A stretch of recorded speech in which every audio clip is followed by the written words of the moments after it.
नचिकेता और मैत्रेय, उनके मन में आता है न वित्तेन तर्पण्यो मनुष्य है, कि ये जो वित्त है, धन है, संपदा है, ये जो भौतिक जगत है, इससे जो मिलने वाले क्षणिक सुख है, वे हमारी आत्मा को तृप्त नहीं कर सकते।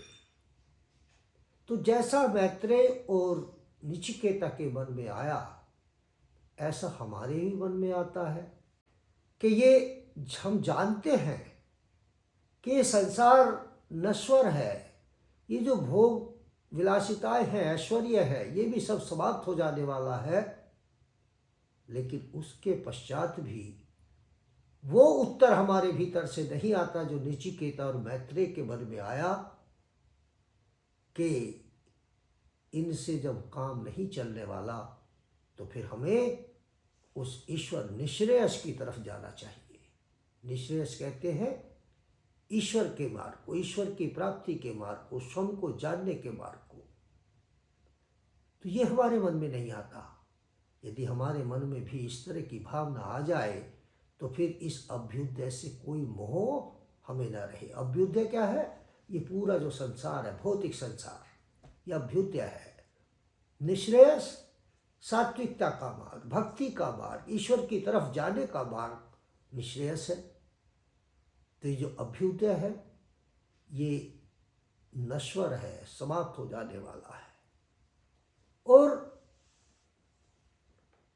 उपनिषद के रहस्य को समझने के लिए ये जानना जरूरी है कि ब्रह्म जो है वही सत्य है।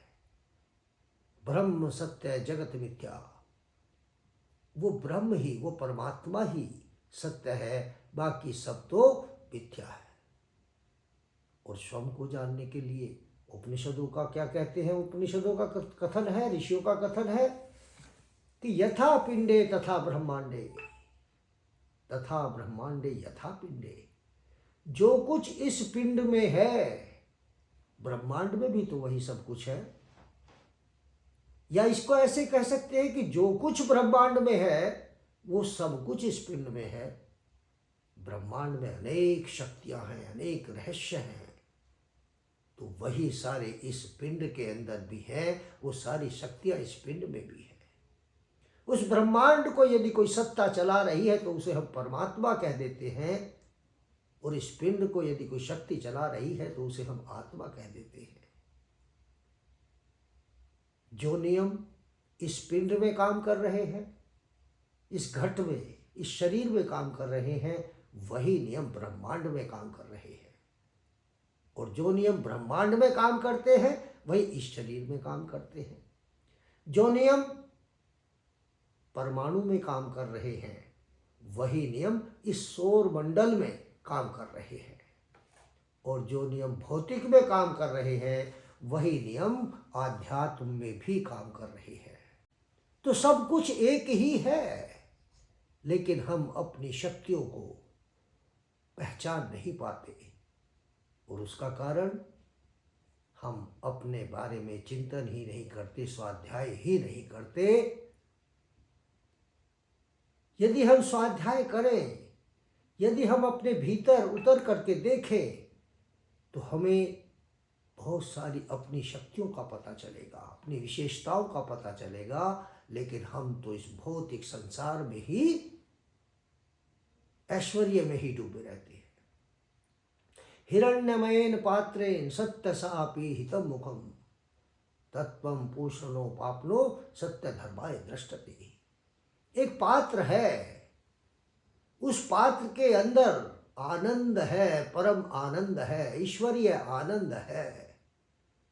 लेकिन उसका जो ढक्कन है वो हीरे जवाहरात सोने से, ऐश्वर्य से, चमक धमक वाला है। और हम उस ढक्कन को ही सब कुछ समझ करके उस ढक्कन के ऐश्वर्य में, उसके भोगों में, उसकी सुंदरता में, उसकी चमक धमक में ही उलझ करके रह जाते हैं। यदि हम इस ढक्कन को हटा दें तो वो परम आनंद हमको प्राप्त हो सकता है, वो ब्रह्म का आनंद हमें प्राप्त हो सकता है। लेकिन हम इस ढक्कन में ही उलझ करके रह गए हैं। तो आगे क्या कहते हैं, अथादि देवतम अथाध्यात्म। देखो ब्रह्मांड में क्या नियम काम कर रहे हैं, वही नियम तो इस पिंड में भी काम कर रहे हैं, वही नियम तो इस पिंड में भी काम कर रहे हैं।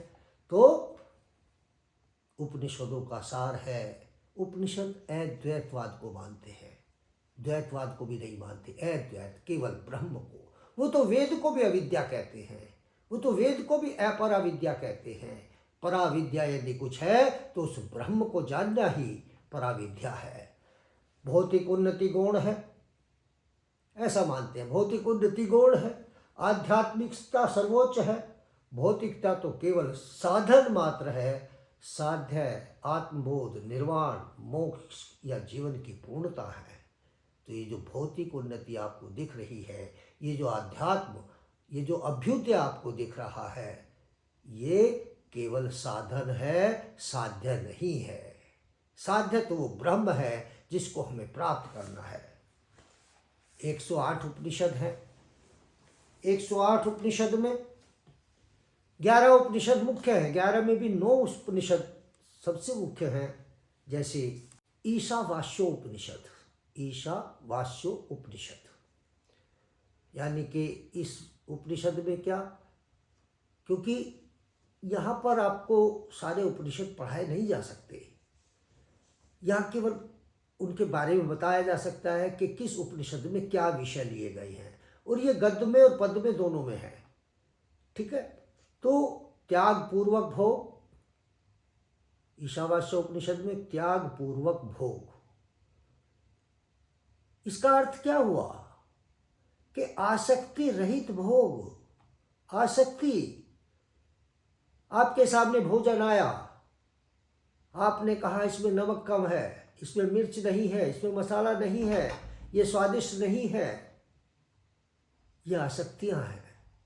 आसक्ति रहित भोग वो है जैसे हमारे जैन मुनि होते हैं, वो एक अंजुलि के अंदर खट्टा मीठा सब सब्जी रोटी जो भी कुछ एक अंजुलि में आ जाए उसको ही ग्रहण कर लेते हैं, क्योंकि भोजन का उद्देश्य शरीर की सुरक्षा है, शरीर के लिए है, उसकी पूर्ति करना है, स्वाद के लिए नहीं है। तो ये कहते हैं आसक्ति रहित भोग, यानी कि हम भोग करते हुए उसमें आसक्त न हो, आसक्ति से रहित रहते हुए हम भोग करें। वस्त्र जो हम पहनते हैं वो ऐसा नहीं है कि साहब जैसे हमारी बहनें हैं इनको बड़ी आसक्तियां हैं, जैसी साड़ी वैसे ही पर्स, वैसे नेल पॉलिश, वैसे ही सैंडल, मैचिंग, ये आसक्तियां हैं। वस्त्र का उद्देश्य शरीर को ढकना होता है। तो जब ये बात समझ आ जाती है तो इसको कहते हैं आसक्ति रहित भोग, यानी कि त्याग पूर्वक भोग। भोग भी कर रहे हैं लेकिन उसमें आसक्ति नहीं है, आवश्यकता के लिए भोग कर रहे हैं। दो चीजें होती है बहनों भाइयों, आपको बड़े साधारण शब्दों में बता देता हूं कि आवश्यकता को पहचान कर किया जाने वाला कार्य यौगिक कार्य है। जैसे भूख लगी, शरीर को भोजन चाहिए, तो भोजन करना एक यौगिक कार्य है। लेकिन भोजन करने के तुरंत बाद इच्छा उत्पन्न हो जाएगी कि अब मुझे रसमलाई चाहिए, आइसक्रीम चाहिए, कोल्ड ड्रिंक चाहिए। तो ये आवश्यकता नहीं थी, ये इच्छा है। तो आवश्यकता को पहचान कर किया जाने वाला कार्य यौगिक कार्य है, और जो इच्छा को पहचान कर किया जाने वाला कार्य है वही भौगिक कार्य है। इस दुनिया में जो सुख देने वाली चीजें लगती हैं वही हानिकारक हैं। तो आवश्यकता और इच्छाएं अलग अलग हैं। तो ईशावास्य उपनिषद कहता है त्याग पूर्वक भोग।